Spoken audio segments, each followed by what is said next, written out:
Goeiedag en baie welkom by hierdie formasiereis. 'n Formasiereis beteken ons is besig om te oefen hoe om die woord van die Here in ons lewe in te werk, want die woord vorm ons. En vandag nooi ek jou om weer saam met my te luister na die woorde van die profeet Micha.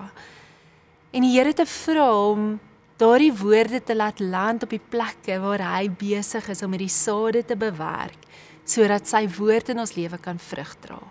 Ons lees saam. Hy het jou bekend gemaak, o mens, wat goed is. En wat vra die Here van jou anders as om reg te doen, liefde te bewys en nederig saam met jou goed te wandel.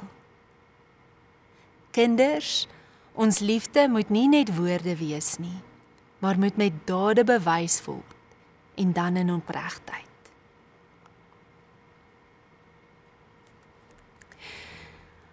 Weet nie of jy opgelet het in die skrifgedeelte uit Micha, dat hy nie net sê doen reg nie. Hy sê ook, wys liefde. In Hebreëus staan die woord gesed. Dis nie sommer net liefde soos ons dit ken nie. Gesed beteken loyale, volhardende liefde. 'n Liefde wat nie weghardloop wanneer dit moeilik raak nie. 'n Liefde wat nie afhanklik is van hoe ek voel nie. Dis 'n liefde van God self. Die liefde wat elke dag nuut is en die liefde wat sê, ek sal jou nie los nie. Nou dis interessant dat Micha geregtigheid en liefde langs mekaar plaas. Geregtigheid alleen kan koud raak.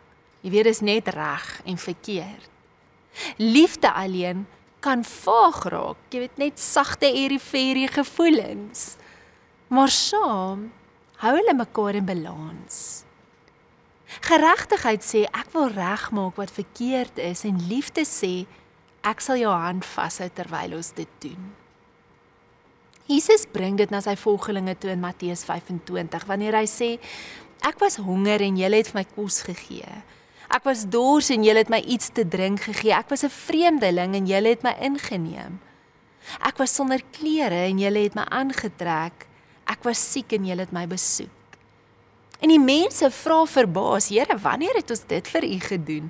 Hulle het nie eers besef hulle het dit gedoen nie. Hulle was nie eers bewus, hulle het nie eers probeer bewus wees van hulle groot liefdadigheid nie. Hulle het bloot net liefde gewys, natuurlik, spontaan en opreg. En dan sê Jesus vir hulle, elke keer toe julle dit vir die geringstes gedoen het julle dit vir en aan my gedoen. Ware liefde en liefde met deernis en barmhartigheid is dikwels onselfbewus.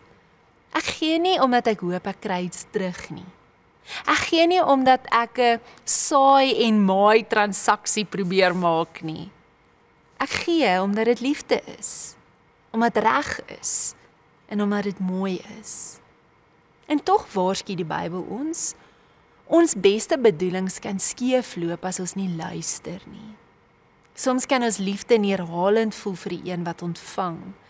En is moontlik om te gee op 'n manier wat eintlik iemand se waardigheid steel en wat nie helpvol is nie. Ware liefde eer altyd die ander se stem en die ander se mens wees. Dit erken jy dra ook God se beeld. En daarom gaan ek nie na mense toe asof ek Jesus moet vat nie. Ek gaan omdat ek glo Jesus is reeds daar. Ek gaan om hom en ander te ontmoet.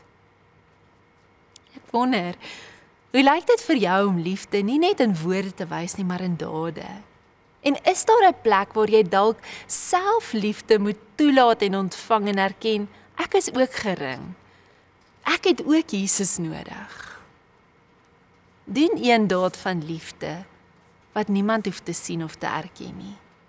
Dit kan 'n gebed vir iemand wees, of 'n boodskap van hoop wat jy stuur, 'n ete saam met iemand wat alleen voel, of selfs 'n glimlag, en 'n opregte woord vir iemand wat jy dalk maklik sou verbygaan. En terwyl jy dit doen, herinner jouself, ek ontmoet Jesus in hierdie mens. Kom ons bid saam. Here, U self wys vir ons hoe om te gaan met die geringstes, die kwesbares, die persone wat die wêreld vergeet. En vandag bely ek dat sulke persone daagliks oor my pad kom. En ek vra dat U my sal wys, my insig sal gee, hoe om met barmhartigheid en liefde met hulle om te gaan. In Jesus naam. Amen.